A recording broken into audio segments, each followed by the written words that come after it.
Thank you. Pedro Silva Pereira. Thank you, Chair. Mr. Draghi, you are very much welcome here.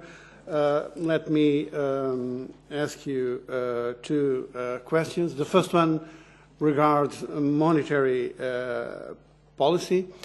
As you clearly said to us today, the domestic cost pressures, notably from wages, are still insufficient to support a durable convergence of inflation towards the medium-term objective. And also, the positive signs should not distract us from the need for firmer and higher structural economic growth. So, your conclusion, and I quote, is that we still need an extraordinary amount of monetary policy.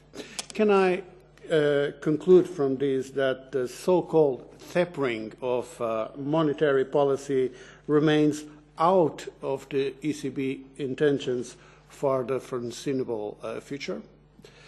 The second question regards the situation of Portugal. As you know, the European Commission has very recently proposed that Portugal should be out of the excessive deficit procedure, taking into account the reduction of deficit and all the positive developments in the economic front, economic growth, decline of unemployment.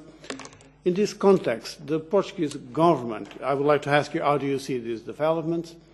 And in this context, the Portuguese government has asked to pay in advance a substantial part to the IMF loan that Portugal received.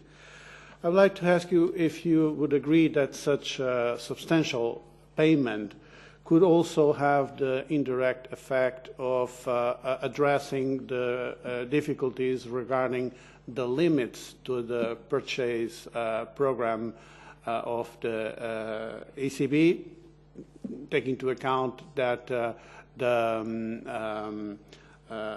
those limits are now creating a situation of decline in the amount of purchase by the ECB. Would you think that this would create a new room of maneuver, allowing for more bonds to be eligible for the purchase program of the ECB?